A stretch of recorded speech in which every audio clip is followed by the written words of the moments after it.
always hated taking the bus. But when you are a 20-year-old college student surviving on part-time cafeteria wages and instant ramen, you don't really have the luxury of choice.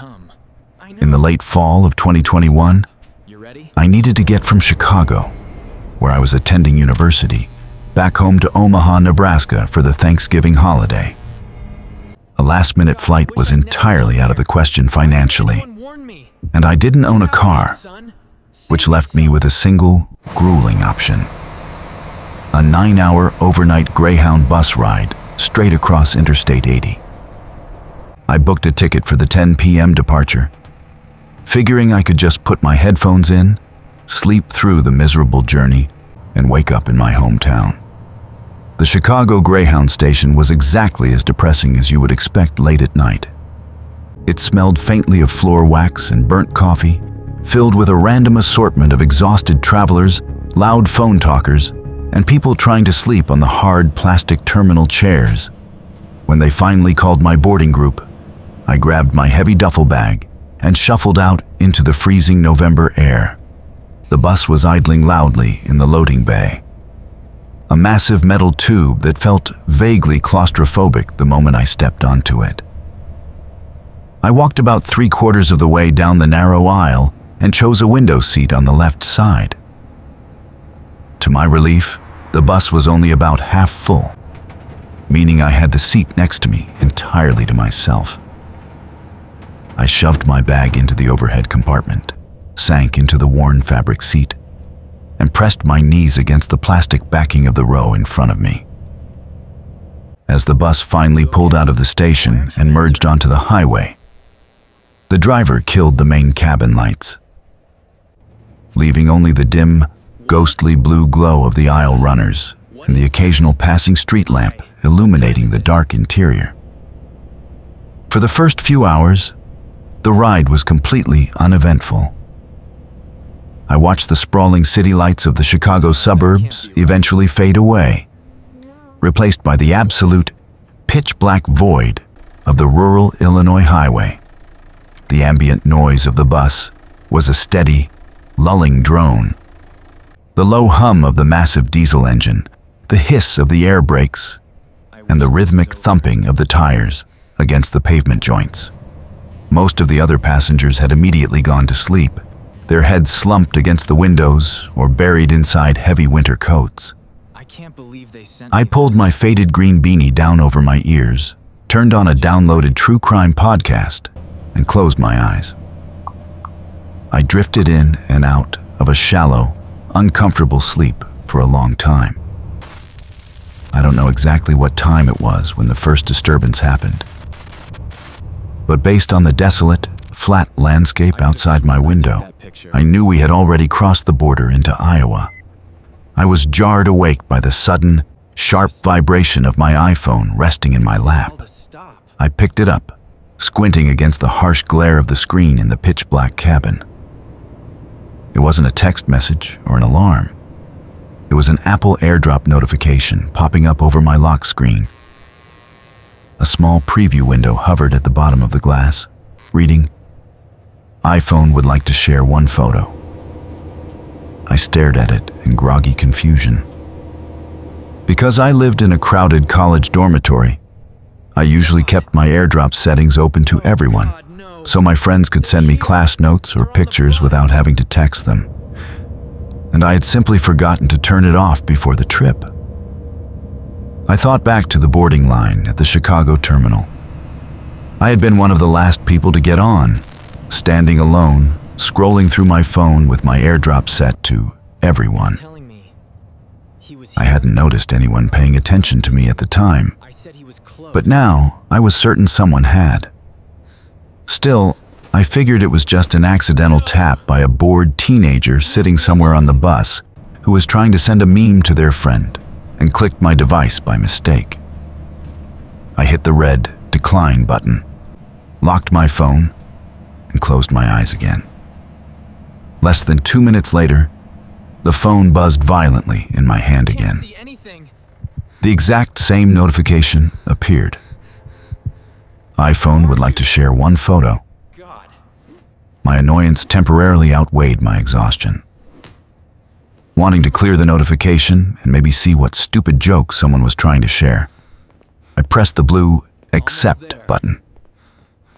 The image expanded to fill my screen, but it wasn't a meme or a joke. It was a blurry, poorly lit photograph of the bus aisle. It had clearly been taken from the very back row, looking forward toward the driver's partition. The picture was grainy and dark, illuminated only by the faint blue floor lights, showing the tops of the seats and the sleeping silhouettes of the passengers. It was weird, but my brain immediately provided a logical explanation to keep me calm. Someone in the back was just taking a picture of the depressing midnight bus ride to post on their social media, and they had accidentally airdropped it to me in the dark. I deleted the photo, adjusted my beanie, and tried to force myself back to sleep. The bus rolled on through the darkness for another 30 minutes. The cabin was dead silent except for the heavy, rhythmic snoring of a man sitting a few rows ahead of me. I was just hovering on the edge of deep sleep when my phone vibrated for the third time. My eyes snapped open. I lifted the phone. The AirDrop request was on the screen, but the sender's device name had been changed. It no longer said iPhone. The text block now read, I_C_ you would like to share one photo. A cold, sickening knot formed instantly in the pit of my stomach. My thumb hovered over the screen, trembling slightly. Against every survival instinct I had, I pressed accept. The new image loaded. It was a picture of the back of someone's head. The person in the photo was leaning against a bus window, wearing a faded green beanie pulled down over their ears. I stopped breathing. It was a picture of me. It wasn't taken from the very back row this time. Based on the angle and the clarity of the shot, the photo had been taken from no more than 3 or 4 rows directly behind me. The photographer had moved closer. I realized something else in that moment. AirDrop doesn't work from far away. Whoever was sending those images hadn't just been somewhere on the bus. He had been staying within a few rows of me the entire time, moving every time I moved. Complete, suffocating panic washed over me. I practically threw my phone onto the empty seat next to me and spun around, looking over the top of my headrest into the gloomy darkness of the bus. There were about 10 people sitting behind me, scattered across the various rows. Every single one of them appeared to be fast asleep. Some had blankets pulled over their heads.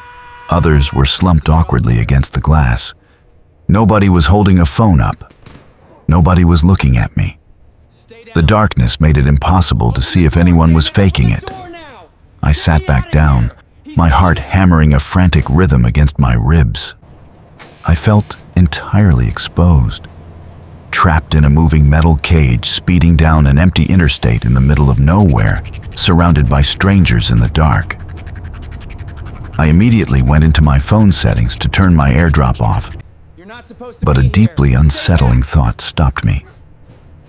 If I turned it off, I would have absolutely no idea if the person was still watching me or if they had moved closer again. It was my only radar. Leaving the setting on everyone, I grabbed my heavy duffel bag from the floor, stood up, and quickly walked down the narrow aisle toward the front of the bus. I didn't look at anyone as I passed them.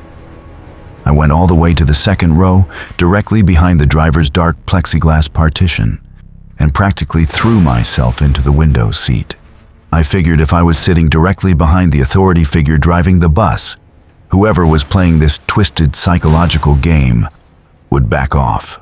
I spent the next hour sitting rigidly in the new seat, clutching my phone in both hands, staring at the blank screen and waiting for it to buzz.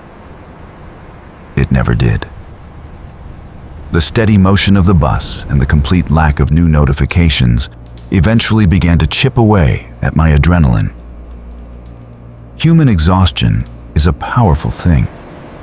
And after staring at the dark highway lines blurring past my window for miles, I finally convinced myself that the prankster had given up once I moved to the front.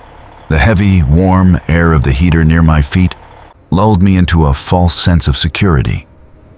And despite my absolute best efforts to stay awake, my eyes slid shut, and I fell into a deep, heavy sleep against the vibrating glass of the window.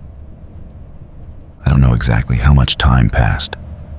I was violently ripped from my sleep by the bus, hitting a rough patch of rumble strips on the shoulder of the highway. I gasped, jerking upright in my seat, completely disoriented.